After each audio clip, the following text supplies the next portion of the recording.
January 20th, 2025, President Trump withdrew from the Paris climate deal and the World Health Organization, a move that has made the European Union worried as this could be the first of many aggressive steps the US will take in stopping support for its allies. Is it time for Europe to move on from its reliance on America? With Trump's America First agenda likely making a comeback, the transatlantic partnership faces growing strain. In the 2025 World Economic Forum, EU Commission President Ursula von der Leyen is making it clear that the EU would stand its ground on key decisions they do not agree with the United States.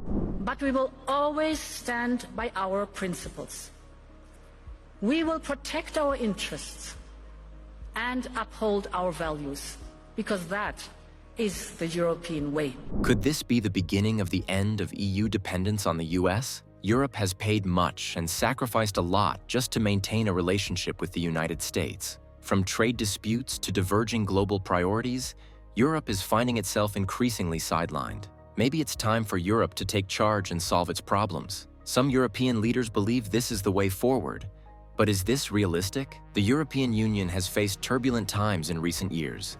Starting with Donald Trump's first administration in 2017, the EU found itself struggling with an unpredictable partner in Washington, one whose policies seemed to prioritize domestic gains over global stability. This shift wasn't just inconvenient, it was deeply unsettling for a bloc that had long relied on the US as a trusted ally. During his presidency, Donald Trump frequently expressed anger about the state of the US and Europe relations, often portraying European nations as opportunistic allies taking unfair advantage of American generosity. He referred to European countries, particularly NATO members, as leeches, feeding off the US for defense while failing to contribute their fair share. Trump's grievances centered on two primary issues: defense spending and trade imbalances. When it came to defense, Trump often criticized NATO, which has been the cornerstone of transatlantic security since World War II.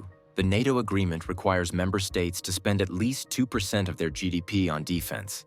But by the time Trump took office in 2017, only a handful of European countries were meeting this target. Trump seized on this as evidence that Europe was failing in its responsibilities while relying on American taxpayers to foot the bill for its security. He openly accused European nations of exploiting the US and threatened to withdraw American support unless they increased their defense budgets. At one point, he suggested that NATO was obsolete and implied that the US might not honor its mutual defense commitments unless Europe stepped up financially. On trade, Trump was equally vocal about what he saw as lopsided deals favoring Europe, just as in the case of China. He argued that decades of trade agreements had benefited European economies while harming American industries. Just days into Donald Trump's second term as US president, cracks in the relationship between America and Europe are already showing.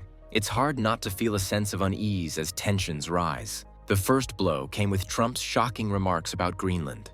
He suggested that the US might consider using military force or economic leverage to take control of the territory, which belongs to Denmark but has a degree of autonomy. European leaders were swift and firm in their response. German Chancellor Olaf Scholz spoke out, saying, "Borders must not be changed by force," a clear rejection of Trump's suggestion. In France, officials warned that the European Union must stand united against threats to its sovereignty. Danish leaders were equally appalled. Foreign Minister Lars Løkke Rasmussen dismissed Trump's comments as unacceptable, while Greenland's Prime Minister Mut Borup Egede made it clear, "We don't want to be Americans." Let me put it in words you might understand. Mr. Trump, f*** off. The whole episode feels more like a throwback to an era of imperialism than something fitting for today's world. As if that wasn't enough, Trump made another bold move by withdrawing the United States from the Paris Climate Accord. Again. This marks the second time he's pulled the US out of the global pact to fight climate change. The reaction in Europe was one of frustration and deep disappointment. European Commission President Ursula von der Leyen expressed a renewed commitment to climate action, vowing that Europe would remain a leader in the fight against global warming. She called for unity, emphasizing that climate change is a crisis no country can tackle alone. Yet Trump seems determined to chart his path, one that puts immediate economic gains above long-term environmental health. The question many are asking is, can Europe keep the momentum on climate change without the US, one of the world's largest polluters, at the table? As if relations weren't strained enough, Trump delivered another blow to international cooperation by withdrawing the US from the World Health Organization, WHO. He accused the organization of being ineffective and mishandling global health crises. But the consequences of this decision are far-reaching.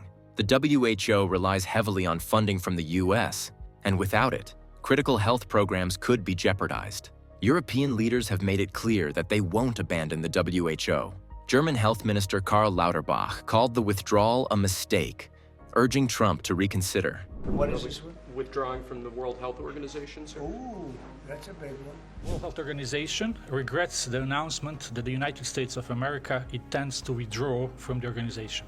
Europe is now faced with the difficult task of filling the funding gap left by the US exit, a challenge that will strain resources already stretched thin by other crises. The WHO itself has expressed hope that Trump might change course, but the damage to trust and collaboration is already done. The bigger picture is troubling. These moves, one after another, are eroding the partnerships that have been the foundation of U.S. EU relations for decades. Europe has always valued multilateral cooperation, whether it's on climate, health, or security. Trump's America First approach, however, is pulling in the opposite direction, prioritizing national interests and leaving allies to fend for themselves. This feels like just the tip of the iceberg. The early days of Trump's second term hint at a future where Europe may have no choice but to chart its own course independently. Without the US as a reliable partner, the challenges ahead, climate change, global health crises, and geopolitical tensions, will be even harder to tackle. The question is, can Europe find the strength to stand firm and lead the way? Or will these fractures deepen, leaving everyone worse off? There is another critical aspect of the US-EU partnership that we must discuss, and that is the issue of Russian sanctions that have caused an energy crisis in Europe. The sanctions it imposed on Russia following the invasion of Ukraine were meant to punish Moscow and weaken its ability to continue the war. But in reality, those sanctions have put immense pressure on Europe, causing economic strain, political tension, and growing divisions between EU member states. One of the biggest challenges has been the energy crisis. Russia, which had long been Europe's main supplier of natural gas, retaliated by cutting off or reducing its gas supplies to European countries. At first, it was a gradual reduction, but by 2023, countries like Poland and Bulgaria found themselves without any Russian gas. This disruption came at a terrible time, as Europe was already dealing with the fallout from the war in Ukraine. In response, Europe turned to liquefied natural gas, LNG, from places like the United States and Qatar. However, this wasn't a simple fix. LNG is much more expensive than the Russian pipeline gas Europe has relied on for decades. And even though some countries quickly scrambled to build new LNG terminals, this was a costly and time-consuming process. As a result, energy prices in Europe shot up dramatically. For many industries, especially manufacturing, this resulted in higher costs and reduced competitiveness. Households also faced soaring utility bills. Some governments had to intervene with subsidies to ease the burden, but the overall economic damage had already been done. This energy crisis quickly turned into a political crisis as tensions began to rise among EU countries. Slovakia, for example, became outspoken against the sanctions. The Slovakian government argued that Europe was paying too high a price for policies that seemed to benefit the United States more than Europe itself. They felt that the sanctions hurt European citizens and businesses while leaving Russia relatively unscathed. Slovakia's discontent reflected a wider sense of frustration in many parts of Europe, especially in countries that had been more reliant on Russian gas. Hungary's Prime Minister, Viktor Orbán, was another key figure who expressed anger. His country has long had energy agreements with Russia, including discounted gas prices. For Orbán, the EU sanctions didn't make sense because Russia remained a much cheaper and more reliable energy source than the alternatives, particularly LNG. Orbán's public opposition to the sanctions sparked tensions within the EU, with other member states accusing Hungary of undermining the EU's collective stance. The situation has created a sense of division, as countries like Hungary prioritize their national interests over EU unity.